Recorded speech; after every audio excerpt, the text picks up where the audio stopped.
வழக்கம் போல எப்பவுமே சிரிச்சுக்கிட்டு கலகலப்பா என் கூட வர்ற பொண்ணோட முகத்துல முதல் முறையா ஒரு குழப்பத்தை பார்த்தேன். பா, ஒன்று சொன்னா கோச்சிக்க மாட்டீங்களே? சொல்லுமா. நம்ம பக்கத்து தெரு கோவிந்தராஜ் இருக்கார்லப்பா. ஆமா. அவரு பையன் என்னை பார்த்து சிரிக்கிறான்ப்பா. அந்த மீசக்கார கோவிந்தராஜ் பையனா? உன் காலேஜில் தான் படிக்கிறான்? ஆமாப்பா. அவன் உன்னை விட பெரிய பையன் இல்ல? அவன் என்னோட சீனியர் தான்ப்பா. முதல்ல அந்த பையன் நல்லா தான்ப்பா பேசிட்டு இருந்தான். ஒரு 4 நாளைக்கு முன்னாடி வந்துட்டு நீ எனக்கு ஸ்பெஷல் ஃப்ரெண்டு அப்படின்னு சொன்னான்ப்பா. இது தப்பாப்பா? அதுக்கு நீ என்னமா சொன்ன? முதல்ல ஷட் அப்னு சொல்லிட்டேன்ப்பா. ஆனாலும் அவனை பார்க்கும்போதெல்லாம் திரும்ப திரும்ப பேசணும்னு தோணுதுப்பா.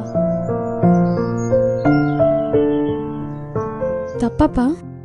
இதுக்கு என்ன பண்றது?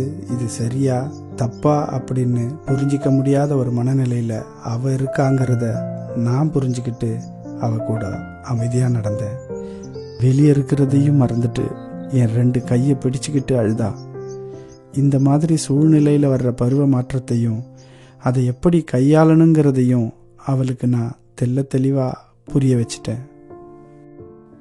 நீ 1ஆம் கிளாஸ் படிக்கும்போது உன்னை ஸ்கூல்ல விட்டுட்டு வருவேன்.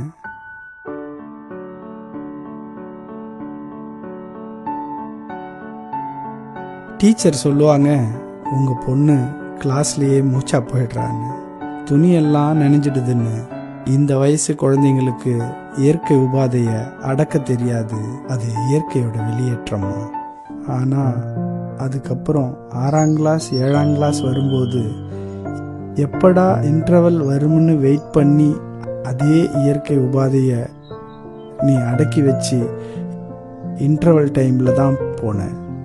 இப்போ நீ கிளாஸ்ல இருக்கும்போது பாத்ரூம் வந்ததுன்னு வச்சுக்கோ, கிளாஸ்லயே போயிடுவியா?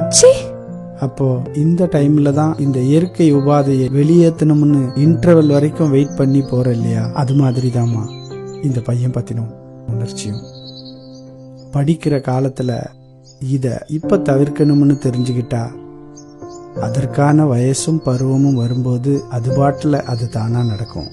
இப்போ நம்ம படிக்கிற காலத்துல இதை தவிர்க்க தெரிஞ்சுக்கிட்டா போதும். என் மகள் நிம்மதியானத அவளோட முகத்துல பார்க்க முடிஞ்சது. பருவ மாற்றங்கள் ஏற்படும் போது உணர்ச்சி வயப்பட்ட நிலையில இருப்போம். அப்போ படிப்பை தவிர வேறெந்த பெரிய முடிவையும் எடுக்க கூடாதுன்னு அவ மனசு புரிஞ்சுக்கிட்டத என்னால உணர முடிஞ்சது.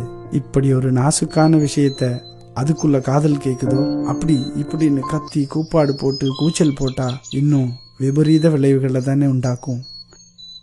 மனதும் மூளையும் மல்லுக்கட்டும் பருவத்தில் பயனுள்ளது எதுவென்பதை பக்குவத்துடன் சொல்லி பாசத்துடன் புரிய வைக்கலாமே.